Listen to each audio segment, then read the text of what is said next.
अपने रंग में, अंग अंग नाम तेरा लिख लिया सावरे, अंग अंग नाम तेरा लिख लिया सावरे, तेरी ही आराधना को नैन भय बावरे। हमने कहा था ना जानोर, ये कोई साधारण बालक नहीं बल्कि स्वयं नारायण है, नारायण।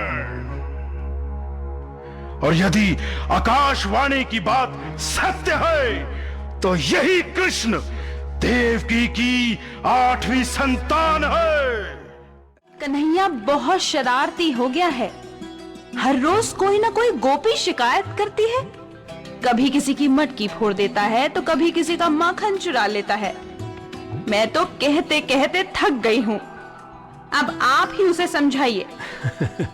अरे यशोदा, ये तो उसकी बाल लीलाएं हैं। मुझे तो उसकी इन क्रीड़ाओं में बहुत ही आनंद आता है। नंदराय जी घर पर है क्या? कौन है भाई? द्वार खुला है, भीतर आ जाओ। प्रणाम नंदलाल जी। प्रणाम भाभी।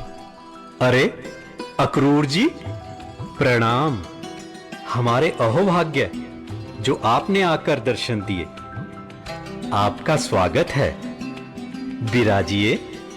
आप बैठिए, मैं जलपान का प्रबंध करती हूँ।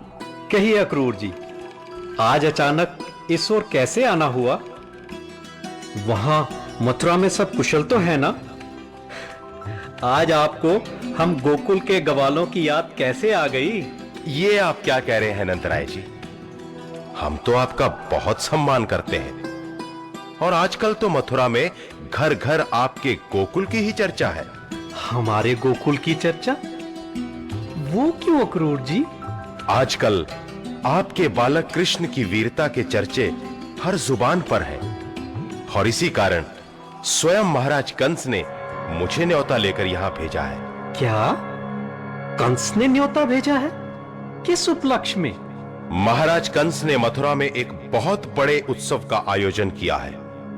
इसमें धनुष यज्ञ होगा तथा कई राज्यों से आए बड़े बड़े योद्धाओं को उनकी वीरता के लिए सम्मानित किया जाएगा। महाराज इस समारोह में कृष्ण को भी सम्मानित करना चाहते हैं, इसीलिए मुझे कृष्ण को लेने के लिए यहां भेजा है। अक्रूर जी, हम गांव के सीधे साधे लोग हैं। ये नगरों के बड़े बड़े उत्सव, ये राजकीय सम्मान हमारे लिए कोई मायने नहीं रखते।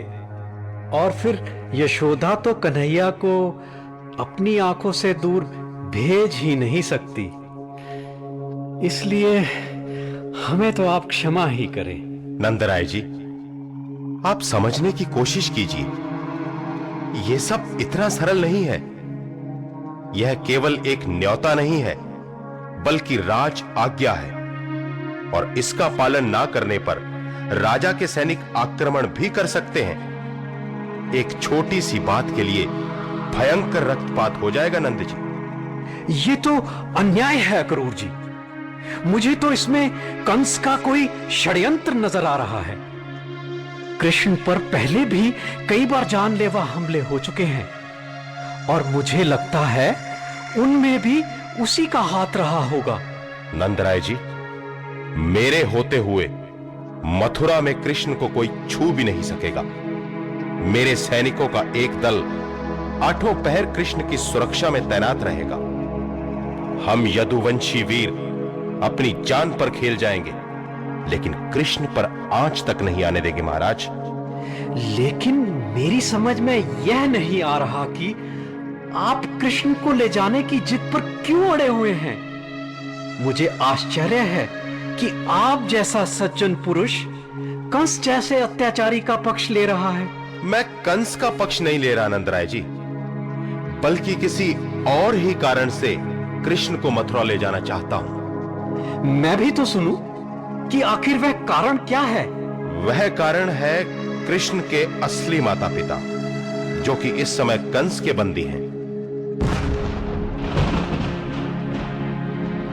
क्या ये आप क्या कह रहे हैं अक्रूर जी? हां नंदराय जी, यह एक रहस्य की बात है। जिस रात कृष्ण का जन्म हुआ, उसी रात यशोदा भाभी ने एक कन्या को जन्म दिया था। किसी अद्भुत दैवीय शक्ति से प्रेरित होकर वसुदेव जी ने कृष्ण को यहां यशोदा भाभी के पास लिटा दिया और कन्या को लेकर चले गए। जब कंस ने इस कन्या को मारना चाहा, तो उसने अष्टभुजा देवी का रूप धारण कर लिया और आकाश में चली गई। तो क्या कृष्ण देव की वासुदेव का पुत्र है, हमारा पुत्र नहीं? हां नंद जी, यही सत्य है। यशोदा, यशोदा, क्या हुआ यशोदा? भाभी, भाभी, भाभी आप ठीक तो है ना?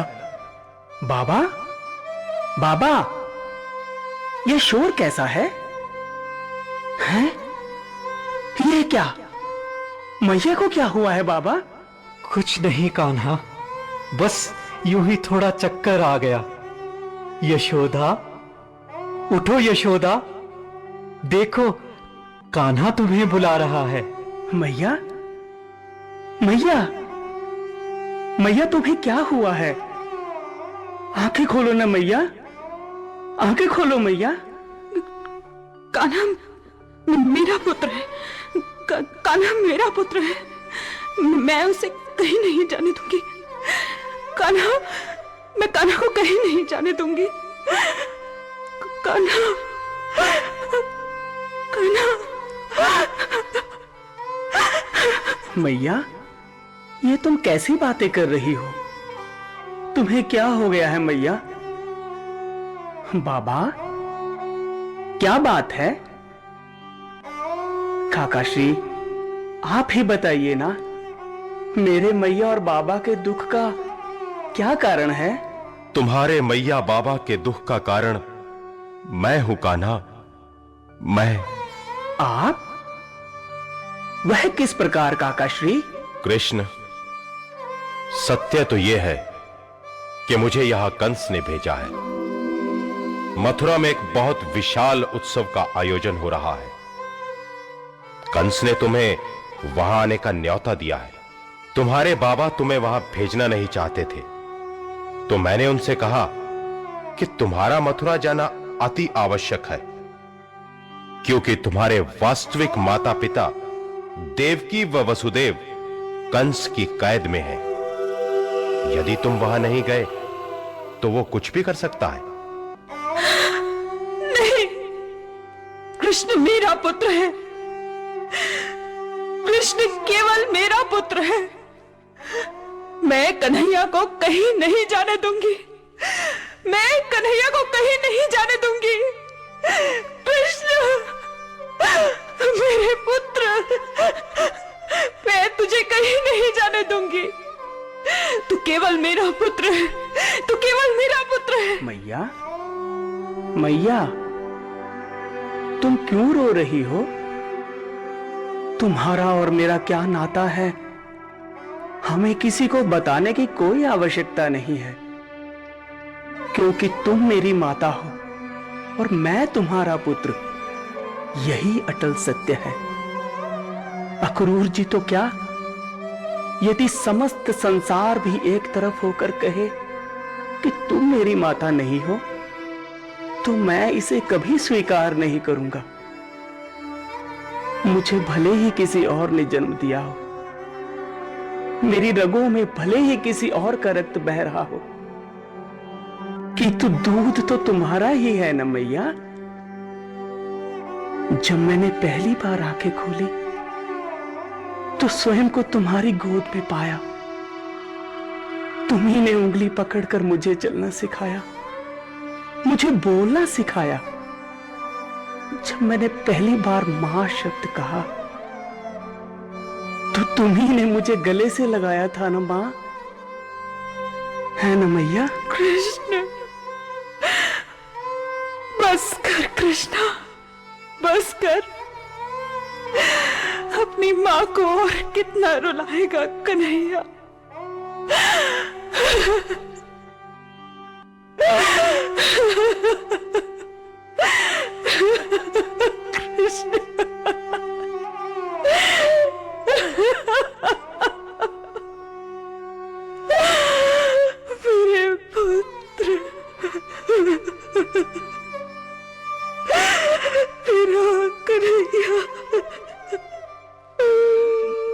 बाबा, जब तक यह धरती रहेगी, आकाश में सूर्य और चंद्र रहेंगे, सारा विश्व मुझे नंदलाल ही के रूप में जानेगा बाबा।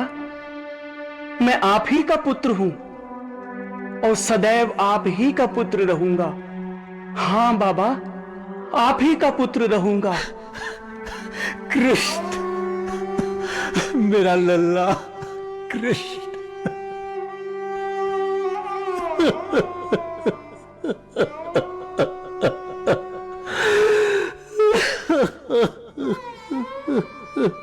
कृष्ण, अक्रूर जी, राजा कंस मुझसे मिलने के लिए बहुत उत्सुक है ना? तो ठीक है, मैं उसकी यह इच्छा अवश्य पूरी करूंगा। मैं आपके साथ मथुरा अवश्य चलूंगा अक्रूर जी, अवश्य चलूंगा। नहीं कान्हा, तू कहीं नहीं जाएगा। मैया, तुम क्यों घबरा रही हो?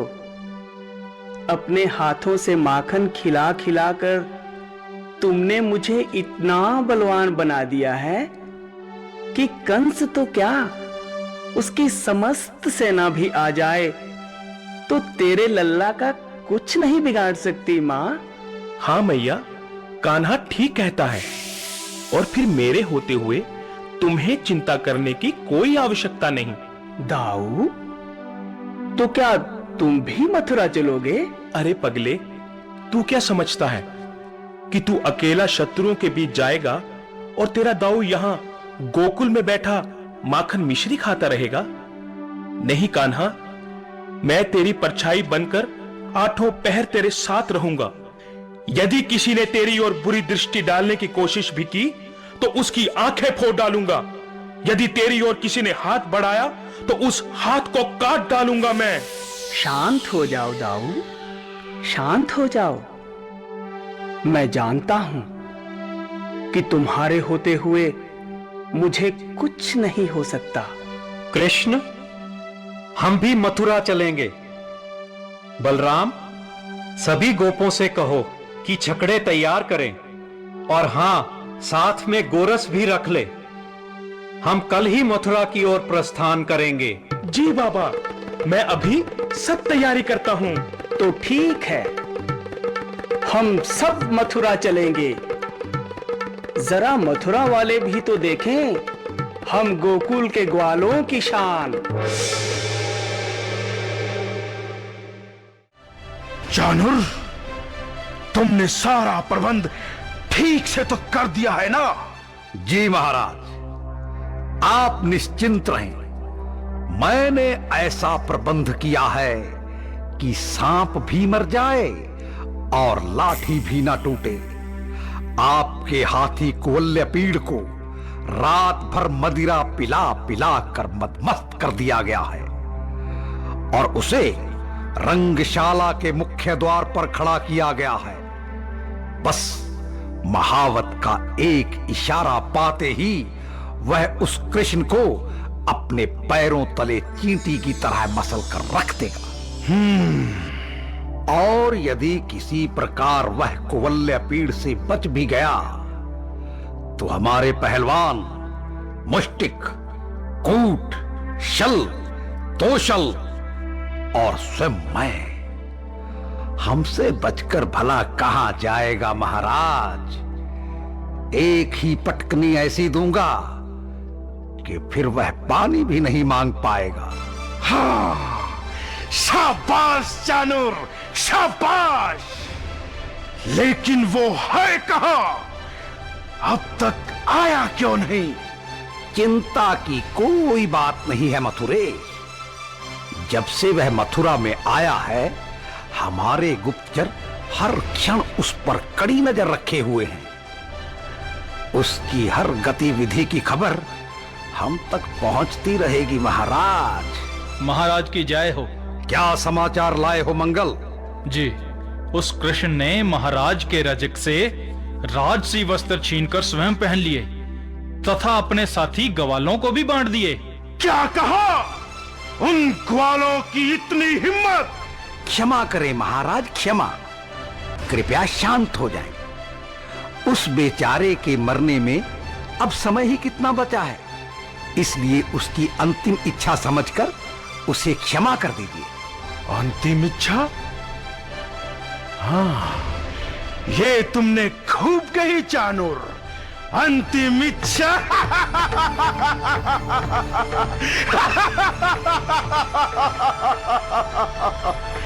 तो ठीक है, हमने उसे क्षमा किया। हाँ, क्षमा। अन्नदाता की जय हो।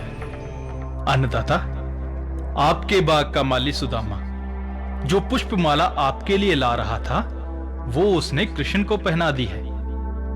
और आपकी दासी कुब्जा आपके लिए जो चंदन व अंगराग ला रही थी, वो उसने कृष्ण को लगा दिया। और क्या? कहता क्यों नहीं? और महाराज, कृष्ण के छूने से उस कुब्जा का कुबड़ ठीक हो गया तथा वो एक सुंदर नारी बन गई। महाराज, क्या कहा? वो क्रूर दासी एक सुंदर नारी बन गई? महाराज, यह सब उस कृष्ण और उसके साथियों द्वारा फैलाई गई झूठी अफवाहें हैं, केवल आपको भ्रमित करने के लिए। जाओ और ठीक से पता लगाओ कि इसमें कितनी सच्चाई है। जो आ गया महाराज। महाराज, दुहाई है महाराज, दुहाई है महाराज, दुहाई है। क्या हुआ? तुम इतने भयभीत क्यों हो? महाराज, कृष्ण ने यज्ञशाला में आकर यज्ञ के धनुष को तोड़ डाला। क्या? यज्ञ का धनुष तोड़ डाला? हमारे सैनिक क्या सो रहे थे? अभी तक उसे बंदी बनाकर हमारे सामने क्यों नहीं लाया गया? महाराज, हमारे सैनिकों ने उसे बंदी बनाना चाहा, परंतु कृष्ण और बलराम ने सभी को मृत्यु की नींद सुला दिया। कृष्ण कृष्ण कृष्ण! इस मथुरा नगरी में कृष्ण के अतिरिक्त भी कुछ है या नहीं? ये हो क्या रहा है चाणूर? महाराज, मैं अभी पता लगाता हूं। महाराज, गजब हो गया, गजब हो गया महाराज, गजब हो गया। अब क्या हो गया? महाराज, कोल्लेपीड़ हाथी ने। क्या कहा? कोल्लेपीड़ ने कृष्ण को कुचलकर मार डाला? हाँ, देखा महाराज, मैं न कहता था कि वह ग्वाला अब ज्यादा देर का मेहमान नहीं है।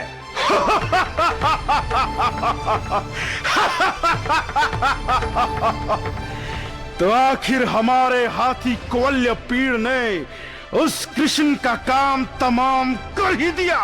नहीं महाराज, मैं तो यह कह रहा था कि कोल्लेपीड़ हाथी ने जो ही उसे कुचलने के लिए पांव आगे बढ़ाया, कृष्ण ने उसको सूंड से पकड़कर हवा में खिलौने की भांति उछाल दिया महाराज, और भूमि पर गिरते ही आपके कोल्लेपीड़ ने प्राण त्याग दिया महाराज। क्या कहा? हाथी को खिलौने की भांति हवा में उछाल दिया? असंभव! ये हो ही नहीं सकता। चाणूर, ये हम क्या सुन रहे हैं? महाराज, मुझे भी अपने कानों पर विश्वास नहीं हो रहा। कानों पर विश्वास नहीं तो आंखों से देखकर विश्वास करो चाणूर। लो, देखो और पहचान लो, ये गजदंत तुम्हारे हाथी कुवल्यापीड़ के ही है ना? कौन है ये दंड बालक जिसे ये भी नहीं मालूम कि राजा के सम्मुख कैसा व्यवहार करना चाहिए? मैं कौन हूं? जरा ध्यान से देखो कंस, मैं वही हूं जिसे मिलने के लिए तुम वर्षों बेचैन रहे। मैं वही हूं जिसे मारने के लिए तुमने बार बार अपने दैत्यों को भेजा, परंतु सफल न हो सके। मैं वही हूं जिसके भ्रम में तुमने अनेकों नवजात शिशुओं को मारकर उनकी माताओं की गोद सूनी कर दी।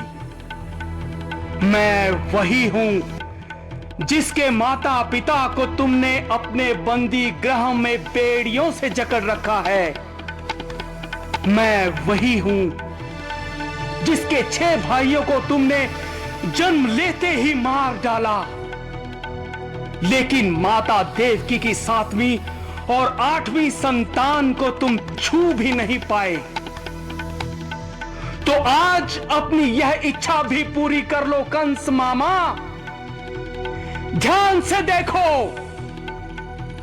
ये माता देवकी का 7वां पुत्र बलराम और मैं 8वां पुत्र कृष्ण तुम्हारे सामने सीना तान कर खड़े हैं।